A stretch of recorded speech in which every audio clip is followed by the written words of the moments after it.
ओम शांति। पहलगाम हमले में जिनकी मृत्यु हुई थी, क्या वह मुक्त हो गए? क्या उनकी आत्मा को शांति मिल गई है? देखिए, बहुत सारे लोग ये सवाल पूछ रहे हैं। बहुत लोगों ने कमेंट किया है और कुछ लोगों ने कॉल करके भी पूछा है कि जो पहलगाम हमला हुआ है और इसमें जो लोग हताहत हुए हैं, जिनको मार दिया गया है, क्या उनकी आत्मा मुक्त हो गई है? क्या उनकी आत्मा तुरंत मुक्त हो जाती है या किसी तरह के बाकी केसेज में क्या होता है? तो उन सभी लोगों के जवाब के लिए ही ये वीडियो बनाया गया है। सबसे पहले तो देखिए, हाथ जोड़ करके उन सब के प्रति, उन दिवंगत आत्माओं के प्रति ईश्वर से प्रार्थना करते हैं, उन आत्माओं के लिए प्रार्थना करते हैं। उनके लिए हार्दिक प्रार्थना है परमात्मा से कि उनके लिए शांति मिले, उन आत्माओं को मुक्ति मिले, उनके परिवार को संतापना मिले। अब देखिए, इस सवाल का जवाब क्या है कि कुछ लोग अपने अपने हिसाब से, अपने अपने तरीके से सभी बताते हैं कि किस प्रकार से वो आत्माएं कहाँ गई होंगी। तो देखिए, होता क्या है कि मुक्ति तो सभी आत्माओं को मिलती है, शांति तो सभी आत्माओं को मिलती है। ऐसा अब मुक्त होने का मतलब ये नहीं कह रहे हैं कि वो जन्म मरण के चक्र से मुक्त हो गए हैं, ऐसा नहीं होता है। मुक्त होने का मतलब है कि वो नई यात्रा पर, अपनी अगली यात्रा पर चले जाते हैं। और वो आत्माएं भी अपनी यात्रा पर चली गई हैं, अपनी यात्रा पर गए हुए हैं। लेकिन कुछ केस में क्या होता है कि जहाँ कहीं ऐसी मृत्यु अचानक से होती है, कोई अटैक कर देता है, कुछ इस तरह से होती है, तो उन आत्माओं के अंदर भी थोड़ी बदले की भावना उत्पन्न होती है कि मुझे बदला लेना है। और कुछ आत्माएं क्या होता है कि बहुत दुखी होती हैं जब उनके साथ ऐसा होता है। तो कुछ समय तक के लिए वो आत्माएं उसी जगह पर रहती हैं जहां पर उनकी मृत्यु हुई होती है, उसी जगह पर वो कुछ देर तक के लिए रहती हैं। और कुछ आत्माएं बहुत दुखी भी होती हैं। अब क्या होता है, इसमें से कुछ आत्माएं जो होती हैं कि जैसे जो मेडिटेशन करती हैं, जो आध्यात्मिक से जुड़ी हुई होती हैं, तो वो इस चीज़ को जल्दी से स्वीकार कर लेती हैं कि हमारी मृत्यु हो गई है और अब हमें अगली जगह नई यात्रा के लिए जाना है, अब मुझे अगली जगह जाना है। लेकिन जो आत्माएं, जो लोग आध्यात्मिक से नहीं जुड़े हुए होते हैं, जिनको इस चीज़ का जरा भी ज्ञान नहीं होता है, नॉलेज नहीं होती है, तो वो आत्माएं कुछ समय के लिए वहाँ अटक जाती हैं और वो कहीं बदले की भावना से, कहीं दुखी होने की भावना से दुखी होती हैं, कहीं अपने जो परिवार के लोग होते हैं वहाँ तो उनको देखते हैं। तो इन आत्माओं ने भी कुछ समय तक वहाँ देखा होगा, जो आत्माएं, इनके परिवार वाले जो सदस्य साथ में थे, तो इन आत्माओं को वहाँ देखा होगा। और अटैचमेंट तो बहुत होते ही हैं, इनकी इच्छाएं थीं और बहुत सारी इच्छाएं लेकर के कोई घूमने के लिए सभी गए थे, कोई अपना जन्मदिन मनाने के लिए, कोई और एंजॉय करने के लिए किसी न किसी तरह से गए हुए थे। तो वो जो अधूरी इच्छाएं थीं, तो वो अधूरी इच्छाएं कुछ समय के लिए खींच करके लाती हैं इनको उसी तरफ, तो वहाँ थोड़ा अटैचमेंट होता है। लेकिन इस ऐसे केस में क्या होता है कि जो एंजल्स होते हैं वो इनको संकेत देते हैं कि आपकी मृत्यु हो चुकी है, इसको आप स्वीकार कीजिए और आपसे इनका अटैचमेंट नहीं रहा है, अब आपको आगे की यात्रा पर जाना है, अब इस चीज़ को आप स्वीकार कीजिए। तो एंजल्स इनको मैसेज देते हैं और इनको समझाते हैं, इन आत्माओं को गाइड करते हैं कि अब आपको आगे की यात्रा पर निकलना है, आप इस अटैचमेंट से मुक्त हो जाइए। तो वो आत्माएं फिर धीरे धीरे उस चीज़ को स्वीकार करने लगती हैं और वो आत्माएं फिर मुक्त होने लगती हैं और अपनी अगली नई यात्रा पर निकल जाती हैं। और वैसे सभी आत्माएं, देखिए, जो होता है कि मृत्यु के बाद फिर उनको अपनी नई यात्रा पर तो जाना ही होता है।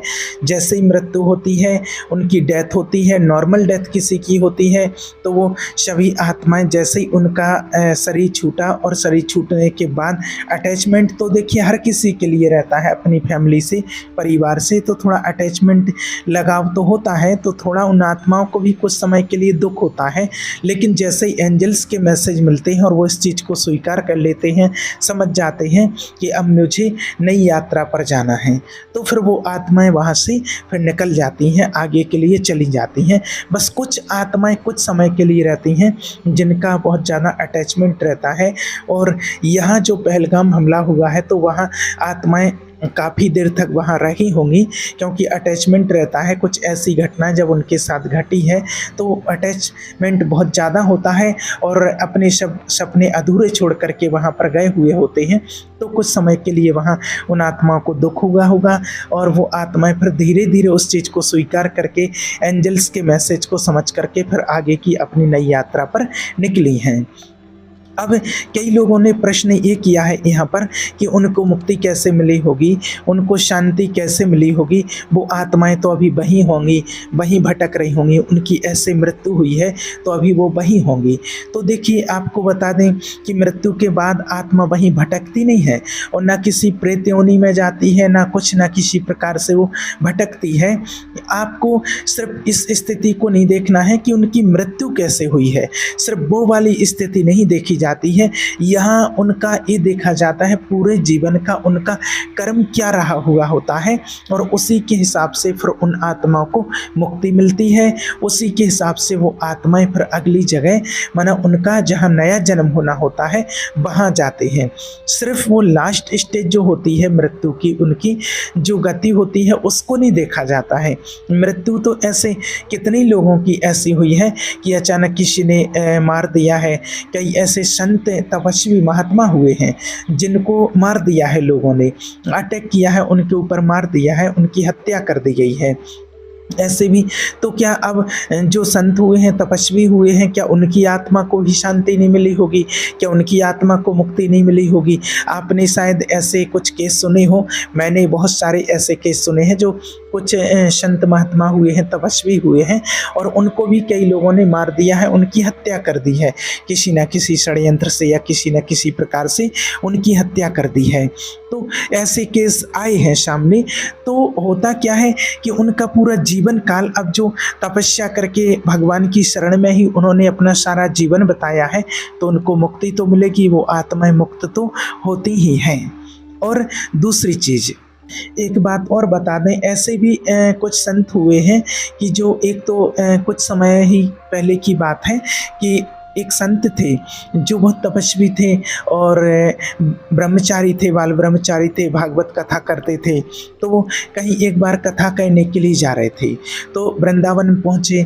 वहाँ पर उन्होंने राधा रानी के दर्शन किए और दर्शन करने के बाद जैसे ही मंदिर से बाहर निकले, अचानक उन्होंने ध्यान नहीं दिया, उनका ध्यान नहीं चला, या एक पीछे से ट्रक आ रहा था तो ट्रक वाले ने नहीं देख पाया क्या हुआ, वो तो भगवान जाने, और वहीं पर उनका एक्सीडेंट हुआ, उनकी मृत्यु वहीं पर हो गई, ट्रक का पहिया उनके ऊपर चढ़ गया। तो अब वो तो संत थे, तपस्वी थे, महात्मा थे और कथा करने के लिए जा रहे थे, राधा रानी के दर्शन करके निकले। अब कई लोगों का सवाल उसमें ये भी उठा था कि भगवान ने इनकी रक्षा क्यों नहीं की, इनकी मदद क्यों नहीं हुई। तो उनका समय आ गया था जाने का, तो वो चले गए। तो कहने का भाव ये है कि जब उनकी ऐसी एक्सीडेंट में मृत्यु हुई है और वो तो तपस्वी थे, तो क्या उनकी आत्मा को शांति नहीं मिली होगी? नहीं, शांति उनकी आत्मा को भी मिलती है और मिली होगी। बस इसमें ये नहीं देखा जाता है कि मृत्यु कैसे हुई, वो कंडीशन नहीं, वो चीज़ नहीं देखी जाती है। यहाँ मुक्ति का सारा और जीवन चक्र देखा जाता है उनका, कि इनको किस घर में जन्म मिला होगा, कैसे इनकी मुक्ति हुई होगी। तो वो सारी जो उन्होंने पूरे जीवन में क्या किया है, पूरा जीवन काल उनका कैसा रहा है, कैसे उन्होंने कर्म किए हैं, क्या क्या पुण्य किए हैं अपने जीवन में, क्या पाप किए हैं, क्या किया है, वो सारी चीज़ें के ऊपर डिपेंड करता है कि उनका फिर अगला जन्म कैसा होगा, कैसे आत्माएं उस चीज़ से मुक्त हुई होंगी। तो ये सारी चीज़ देखी जाती है। इसलिए जिनके मन में भी ये सवाल आते हैं, ये डाउट्स आया है कि क्या हुआ होगा, उनकी आत्मा वहीं भटक रही होगी या उनको मुक्ति मिली होगी या नहीं मिली होगी, क्या हुआ होगा, तो आप सभी के लिए बता दें कि हाँ, कुछ समय तक के लिए तो वो आत्माएँ ज़रूर वहाँ पर रही होंगी। उन आत्माओं को दुःख हुआ होगा, कई आत्माओं को बदले की भावना अपने अंदर से जागती है। लेकिन कुछ समय के बाद जैसे ही उनको समझ आती है, एंजल्स के मैसेज मिलते हैं, तो वो आत्मा इस चीज़ को स्वीकार कर लेती हैं। पहले तो कुछ आत्माएँ ऐसी होती हैं कि स्वीकार नहीं कर पाती हैं कि मेरी मृत्यु हो गई है। जब वो अपने परिवार को, फैमिली को, जहाँ पर वो गए थे साथ में, वो विलाप कर रहे होते हैं, वो दुखी होते हैं, तो उस चीज़ को वो स्वीकार ही नहीं कर पाते हैं कि हमारी मृत्यु हो गई है। और वो उनके पास में जो शरीर होता है सूक्ष्म माना, जैसे एक बॉडी होती है, ऐसे ही उनको ये नहीं लगता है कि मेरा शरीर छूट गया है। उनकी एक फिजिकल बॉडी नहीं रहती है, लेकिन वो सब कुछ देख सकती हैं, सुन सकती हैं, समझ सकती हैं। तो वहाँ की कंडीशन को सब कुछ देख करके जब उनके साथी वाले जब विलाप करते हैं, दुखी होते हैं, तो वो आत्माएं कोशिश करती हैं उनसे बात करने की, लेकिन वो कर नहीं पाती हैं, क्योंकि उनके पास ये स्थूल बॉडी नहीं होती, फिजिकल शरीर नहीं होता है उनके पास, इसलिए वो नहीं कर पाते हैं। लेकिन बस उनको दुख होता है। फिर धीरे धीरे करके वो समझने लगते हैं कि हमारी मृत्यु हो चुकी है, अब ये बॉडी हमारी काम की नहीं रही है, अब हमें आगे की यात्रा पर जाना है। तो जैसे ही उनको ये समझ आती है, एंजल्स के मैसेज मिलते हैं, तो वो आत्माएं, वो सभी आत्माएं वहाँ से मुक्त हो गई हैं और वो सभी आत्माएं अपनी न्यू जर्नी पर निकल चुकी हैं। और इसमें आप सभी बिल्कुल भी दुखी ना हो। आप उन आत्माओं के लिए प्रार्थना करें, ये चिंता ना करें कि वो आत्माएं कहाँ भटक रही होंगी, क्या होंगी। नहीं, उन आत्माओं को मुक्ति मिलेगी। ईश्वर से भी यही हम प्रार्थना करेंगे कि उन आत्माओं को मुक्ति मिले और उनका जन्म अच्छे से अच्छे घर में हो, और उनकी जो अधूरी इच्छाएं यहाँ पर रह गई हैं, वो अगले जन्म जहाँ भी उनको हो, उनकी वो इच्छाएं सभी पूरी हो जाएं और उनके परिवार वालों को परमात्मा शक्ति दे इस दुख को सहन करने की, वो इस दुख को सहन कर सकें। और याद रखना कि जो हम उन आत्माओं के लिए प्रार्थना करते हैं, मेडिटेशन करते हैं, उन आत्माओं को वाइब्रेशन देते हैं, उन आत्माओं को बहुत ज़रूरी होती है, बहुत ज़रूरत होती है उस टाइम पर बहुत शांति की। तो हम वो शांति के वाइब्रेशन उन आत्माओं तक पहुंचाएं, उन आत्माओं को प्रकाश दें, परमात्मा से प्रार्थना करें, और उनको शांति की अति आवश्यकता है। तो हम सभी मिलकर के उन आत्माओं के लिए सुबह शाम रोज़ शांति का दान देते रहें। ठीक है। ओम शांति।